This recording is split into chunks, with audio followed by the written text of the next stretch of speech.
Faut-il interdire les articles produits par des enfants? Quand on vous parle d'enfants qui travaillent, on imagine souvent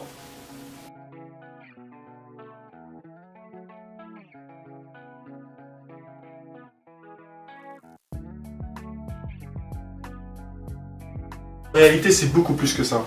Que ce soit avec leurs mains ou avec leur corps, ils sont parfois obligés de faire du sale. Voici des actions banales d'un étudiant comme vous et moi. Se lever à son aise le matin, se brosser les dents avant d'aller en cours, voire même manger à sa faim.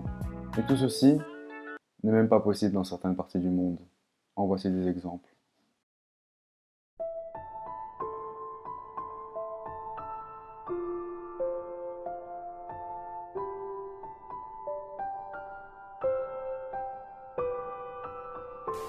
Nous naissons tous sur la même terre, mais nous n'avons pas tous la même chance.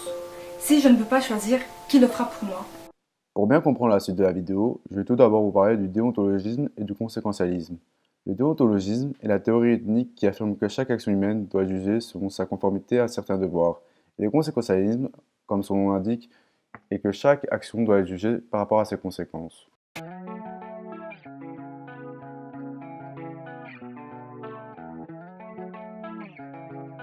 Parce que je comprends pas, tu peux dire ça, mais qu'est-ce qui est bien ou mal? Et en plus, personne les oblige à faire ce qu'ils font, on leur demande rien. Eux, ils font ça pour survivre. Enfin, je sais pas. Ici, on est là, on vit normalement. Là-bas, déjà, leur maison, c'est pas la même chose, ils ont des frais en moins. Puis ils font ça pour leur survie. S'ils veulent manger, ils sont obligés de faire ça. Personne ne leur oblige à faire ça, c'est une action. Certes, c'est peut-être un peu triste, mais si tu le vois pas, je sais pas ce qu'il y a de dérangeant à ça. Donc toi, tu penses qu'à t'es perdu avec ton iPhone? Donc toi, tu vas mettre un enfant au monde pour qu'il travaille dans des mines? Mais non, je comprends pas ton délire en fait. Chacun son concept.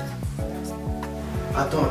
Est-ce que tu es au courant qu'à travers le monde, il y a plus de 172 millions d'enfants qui travaillent? Ils sont âgés entre 5 et 17 ans. Et en plus, ils font un travail dangereux. Tu trouves ça correct? Attends. Revenons, je suis sérieuse.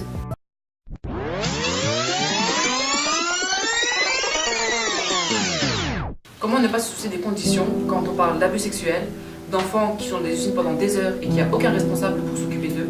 Comment voulez-vous que ces enfants-là, plus tard, se disent aller bien et pouvoir regarder leur passé? En effet, les enfants ont 15 heures de travail par jour avec une rémunération de 0,65 $ par heure, ce qui n'est presque rien. Ne parlons même pas de leurs conditions de travail qui sont juste inadmissibles, avec des températures allant jusqu'à 30 degrés, sans air conditionné, avec des dortoirs de 14 lits, avec des petites filles qui se font abuser sexuellement et qui ne veulent parler à personne. Mais ces enfants-là n'ont pas eu la même chance que nous. On peut pas leur offrir ce qu'ils n'ont pas, et nous sommes là pour leur donner du travail, non? Ouais, mais ils devraient être à l'école, pas au travail. Ok, très bien, mais disons que même s'ils pouvaient aller en cours, où iraient-ils pour étudier? Il n'y a pas assez d'école, et l'école ne leur donne pas à manger. Ils courent le risque d'être malades ou blessés. Il faut savoir que le produit que l'on achète en magasin n'est que la partie visible de l'iceberg. Ces enfants travaillent dans des conditions indignes, voire très dangereuses. Ils sont en contact avec des produits nuisibles et chimiques, et dans les plantations, ils respirent de l'air souvent pollué par les pesticides. L'image des enfants n'est pas respectée. Rien faire, c'est accepter. Il faut absolument boycotter les marques qui utilisent les enfants dans leur production. Si nous boycottons, ils ne pourront plus survivre.